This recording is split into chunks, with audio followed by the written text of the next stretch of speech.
While I was on a mission in Syria, dodging mortar fire and writing letters home between patrols, my wife Madison was busy redecorating her life. That's how she later described it. A month before I came back, she left a voicemail. "I need a man with a future, not someone digging trenches." She didn't even have the guts to say it live. That message played in my ear as I stood on the tarmac, dust still on my boots, duffel still strapped to my shoulder. 10 years passed. I rebuilt everything from nothing. Name's Tyler Bennett. I went from broke, divorced ex-military to founder of one of the fastest rising security firms in the country. I never looked back. Not until last night, our college reunion. A decade since we all stood in caps and gowns pretending we knew who we were going to be. It was held at the old campus ballroom. Fancy chandeliers, free champagne, people pretending like their lives didn't suck.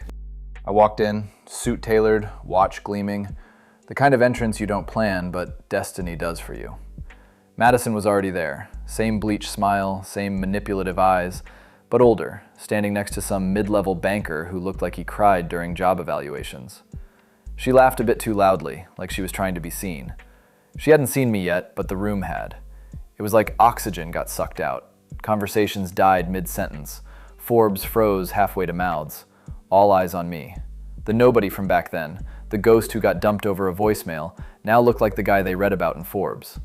And there she was, my ex-wife, slowly turning her head, confused at first, then shocked. Then as she smiled, I expected disgust. I expected fear. I got charm. "Tyler," she purred, stepping closer like we just bumped into each other at Whole Foods. "Wow, you look incredible." I didn't say a word, just stared at her hand as she reached to touch my arm, like she had the right. The room watched like it was a damn movie. She laughed nervously. "You always were full of surprises." "Oh, I had surprises. All right, I wasn't there for nostalgia. I wasn't there to impress. I was there because I got a call 2 days ago from her ex, best friend, Erica. Erica had never liked me much, but people change when karma knocks. She told me things I never wanted to know. Things that happened while I was in uniform, bleeding for a flag that she used as a prop for her Facebook posts while I was in dirt-stained fatigues. Madison was posting beach selfies in the arms of her boss, a 52-year-old married real estate guy named Doug. And it wasn't just once. Erica told me everything. The private hotel weekends, the spa retreats booked for her mental health. Doug had even come to our house, my house when I was deployed, slept in our bed. The same bed she used to kiss me goodnight from over FaceTime. "You've got no idea what she's done," Erica had said. "And she'll try to weasel her way back in. I think she knows you made it. Be careful, Tyler." She wasn't wrong. That night, Madison found her way to me like a magnet, dragging that pathetic boyfriend along. His name was Sean. Soft handshake, fragile ego. "This is Sean," she said with a sugar-sweet smile. "My partner." Sean reached out. "Please, man, Maddie told me so much about you." I took his hand, firm, controlled, looked him in the eye. "Funny, she told me almost nothing about you." Sean blinked. Madison's smile flickered just for a second. "You always had that dry wit." I leaned in slightly, voice low. "And you always had that fake loyalty." She stiffened. "Can we talk in private?" "I'd rather not," I replied, turning to leave. She grabbed my sleeve. "Tyler, wait, you don't understand." I pulled back sharply. "No, you don't understand. You threw away a man with fire in his lungs for a guy who sells condos. You picked shallow over solid. That chapter's over. I'm not here to fight. I'm just here to let you see what you lost." I walked out to the balcony. Needed air. My phone buzzed. A text from Erica. "She's already asking around about your money. Told someone you owed her. Told them she made you." This was only the beginning. The worst betrayals don't happen with screaming or slamming doors. They happen in silence, subtle shifts, long pauses, unanswered calls. I didn't lose Madison in one moment. I lost her in pieces. It started 2 months before I left for Syria. She was distracted, short-tempered. Her hugs were stiff, like she was clocking out of some performance. One night, she didn't even flinch when I said I might not come back. Just looked down at her phone and said, "Can you take the trash out before you leave tomorrow?" But I was blind. Level do that, especially when you're busy surviving deserts and bullets for people back home who don't give a damn. The real discovery didn't happen until years later. After the reunion, I couldn't let it rest. Erica's words played in my head like a haunting. "You've got no idea what she's done." I had to know. Not because I still loved her, I didn't, but because I needed truth, closure, something to burn down the lies. I still had access to an old shared cloud account left over from when we were married. She probably forgot about it. I didn't. I logged in. There were photos, dozens, some harmless. Her smiling at brunch, walking with friends. But then came the folder named SBA Weekends. That's what she called them when she texted me overseas. Taking some time for myself. Babe, you understand, right? I'll FaceTime you Sunday. Inside were images that made my stomach twist. A hotel bed with petals, champagne glasses, Madison in a red robe, and beside her, Doug, gay-haired, shirtless, holding her like she was his damn trophy. And then came the worst part. Videos. Short clips of them kissing, her giggling, her whispering things that used to be mine.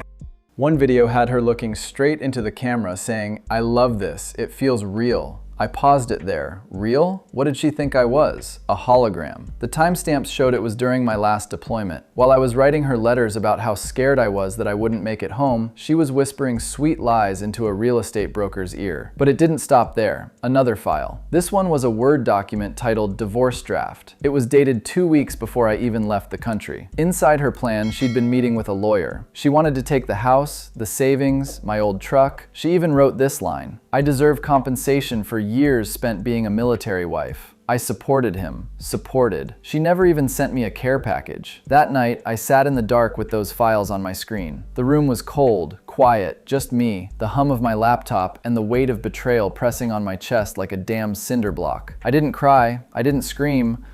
I just sat there, clenching my jaw until it hurt. You know what it feels like when the world shifts under your feet like a floor you trusted just collapsed? That was me. I sent one email to myself, subject line, proof, attached all the files. Then I logged out, not to forget, but to remember everything clearly. Because when someone tries to smile at you years later like nothing happened, you better hold the receipts that I didn't plan it. That's the thing with confrontation, it creeps up on you. You think you'll wait for the perfect moment, some dramatic setup where you corner them and drop the truth like a bomb. But real life doesn't give you that clean setup. I saw her again 3 days after the reunion. She showed up at my office uninvited. I was reviewing a security contract with my assistant when the intercom buzzed. "Mr. Bennett, there's a Madison here to see you. Should I?" I cut her off, sent her in, but closed the door behind her. Madison walked in like she owned the place.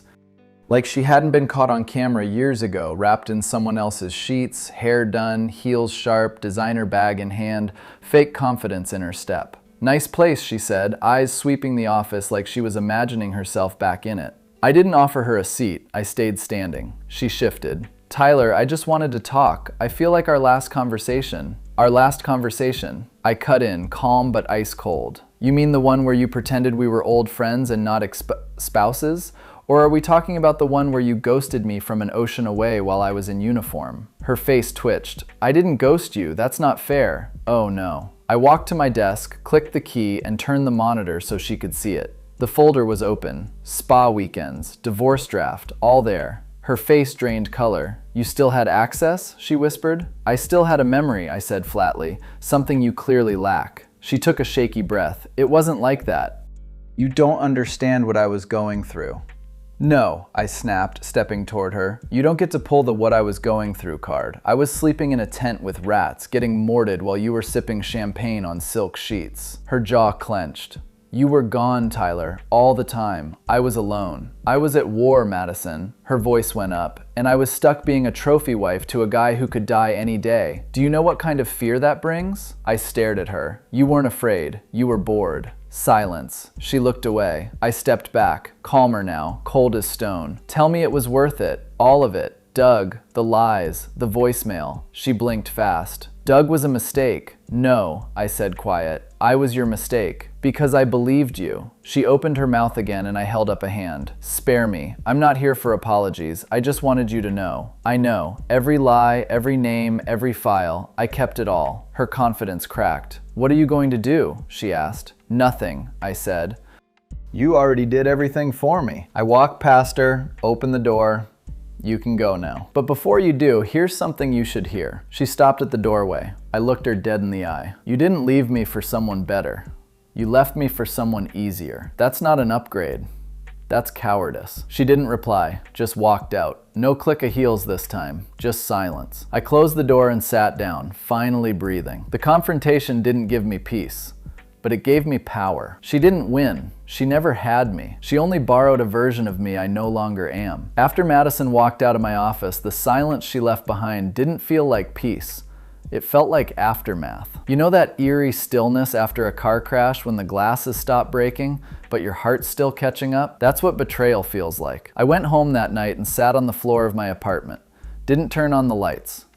Just leaned against the wall and let everything pour out. You think you're prepared for pain when you've seen what I've seen. Combat, blood, loss. But betrayal from someone you trusted, that cuts through bone. I kept seeing her face from that day she left me. The coldness in her voice. I need a man with a future, not someone digging trenches. At first, I was angry. Fury that burned so hot I could barely sit still. I wanted to smash something, punch walls, find Doug and give him a reason to rethink ever touching another man's wife. But rage is just the top layer. Underneath was something worse. Shame. Not because of what she did, because I let it happen. I ignored the signs. The late night texts she swore were just friends. The extra gym sessions. The sudden taste for expensive lingerie. I told myself she was just exploring herself, finding confidence. No, she was just practicing for another man. And I believed her like a fool. I replayed everything. Every moment we ever had, the vacations, the holidays, even the way she used to run her fingers through my hair when I couldn't sleep. It all felt fake now, like I'd been living in a film where she was the actress and I was the only one who thought it was real. I started questioning my worth. If she could lie to me that easily, what did that say about me? Was I that replaceable? Was I ever enough? The worst part wasn't that she cheated, it was that she planned it. Wrote up a divorce draft like it was a business strategy, scheduled betrayal like a damn meeting. I wasn't even a person to her, just a phase she outgrew, and yet part of me still missed her. That's the cruelest trick of the heart. You miss someone who destroyed you, not because they deserve it, but because your memories haven't caught up with reality. I had to sit with that pain, feel every ounce of it, the humiliation, the abandonment, the disbelief. It's like grief, except no one died, just the person you thought existed.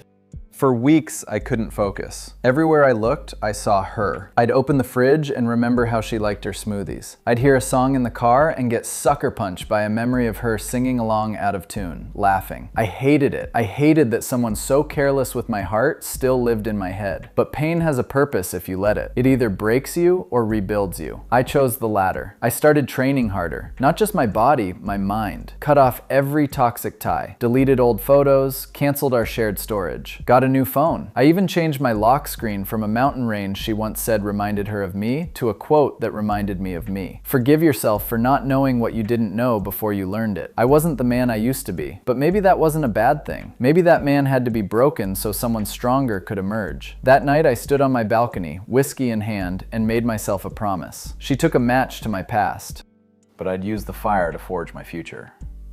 You don't wake up one day suddenly healed. Pain lingers. Betrayal lingers longer. But there comes a point, usually late at night, when it's quiet and the ache isn't as sharp. When you realize something simple but powerful, you have a choice. And I made mine. No more looking back. No more giving energy to someone who wouldn't even give me honesty. No more half-truths. No more what-ifs. No more secretly hoping she'd show up crying, confessing it was all a mistake. I wanted clarity, not closure. Because closure is a myth sold by cowards who don't want to admit the chapter ended with a gunshot instead of a goodbye. So, I made a decision. I wasn't going to let Madison exist in my life as a ghost, haunting everything I built just because I once loved her. I called my lawyer. We had officially divorced on paper years ago, but some loose threads still lingered. Shared accounts, business paperwork from the time she pretended to help with my startup, even some stock options she tried to claim credit for. My lawyer, Don, had been waiting for this call. Told you she'd try to weasel back in, he muttered. Cut her out of everything, I said, and we did. I changed all the locks, literal and metaphorical. Blocked her number, removed her from the few remaining documents she'd tied herself to. Rewrote company bylaws, and I made damn sure my business had one name on it, mine. But that wasn't the only decision I had to make. There was something else, something deeper. I had to decide what kind of man I wanted to be moving forward. Betrayal can twist you, make you bitter, vengeful. I didn't want to become one of those guys who turned every conversation into, women are all the same. That wasn't me. That wasn't the soldier who used to write poetry in a journal under desert skies. I started seeing a therapist quietly. No big declarations. just walked in one afternoon and said, "I think I need help letting go of someone who lied like it was breathing." That therapist, her name was Dr. Callahan. She didn't coddle me. She didn't feed me platitudes. She made me work, asked the hard questions, forced me to look at where I'd ignored red flags, how I let love override self-respect, how I thought sacrifice meant accepting disrespect. The more I unraveled, the more I rebuilt. I started mentoring young vets, guys fresh out who didn't know how to transition. I knew that pain, that feeling of being lost. I wasn't going to let them stumble through the darkness like I did. And for the first time in years, I started writing again. Not texts, not angry emails, but real writing truth. Some of it about Madison, most of it about rediscovering who I was without her. There were nights when the hurt would still sneak in, like when I saw couples walking in the park laughing, or when I heard someone call out Maddie and I flinched. But the difference now was I didn't stay in those moments.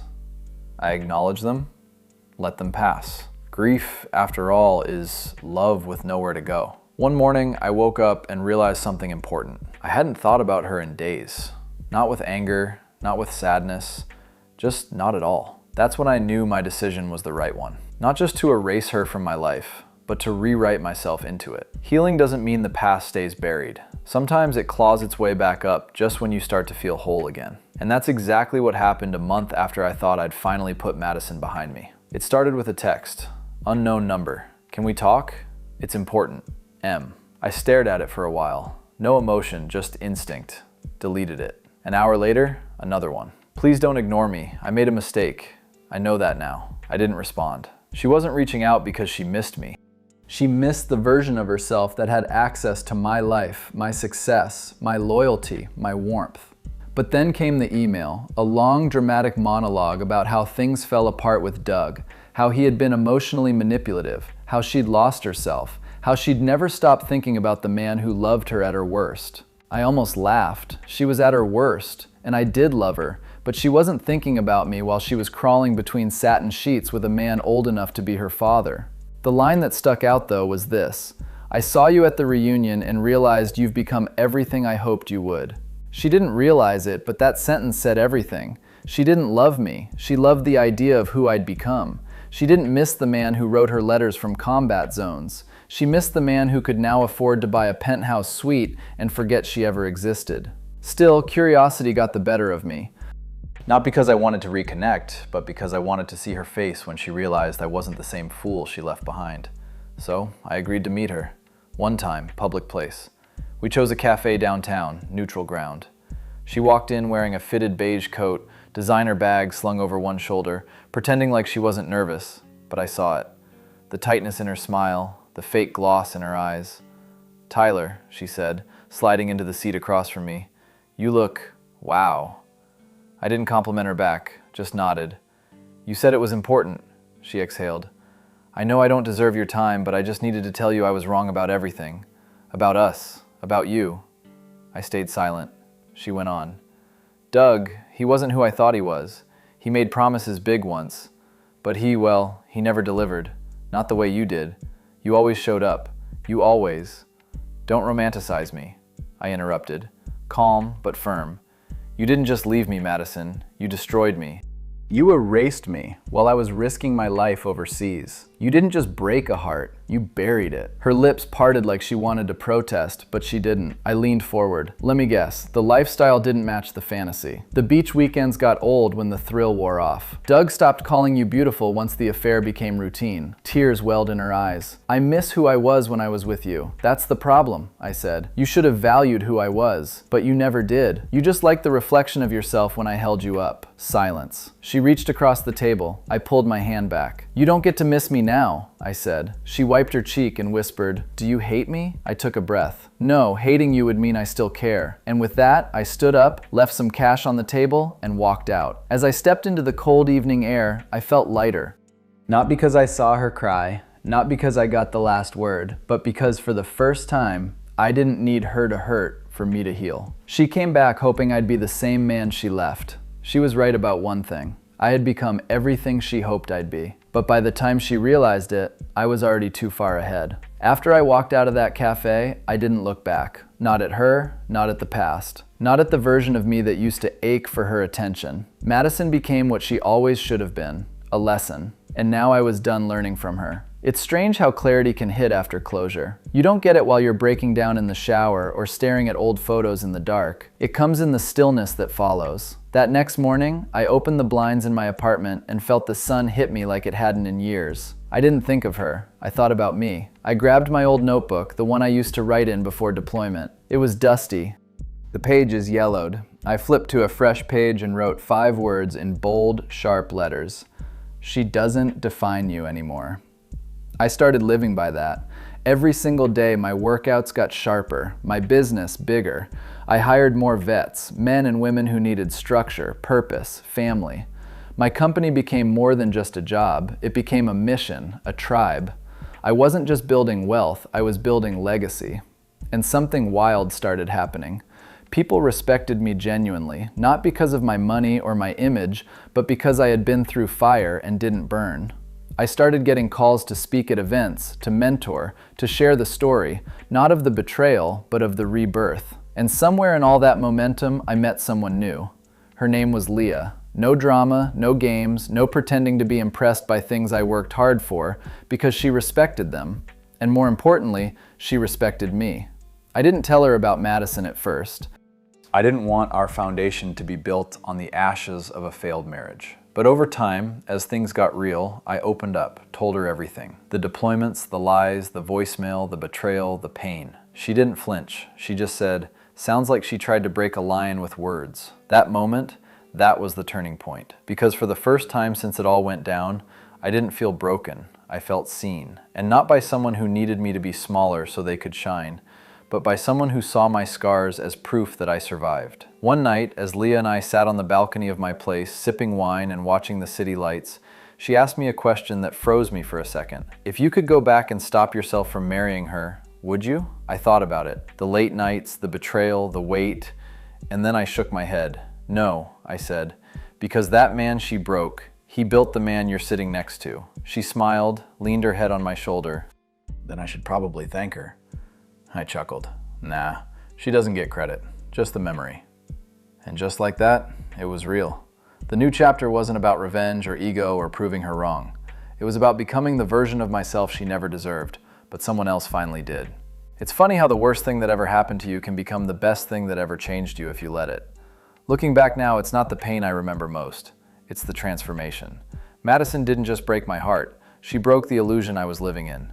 And once that shattered, I saw everything clearly. Who I was, what I deserved, and who I'd never be again. I used to think betrayal was the end of love. Now I know it's just the beginning of self-respect. The truth is, there was a version of me who would have taken her back, who would have accepted half apologies and sweet lies if she cried just hard enough.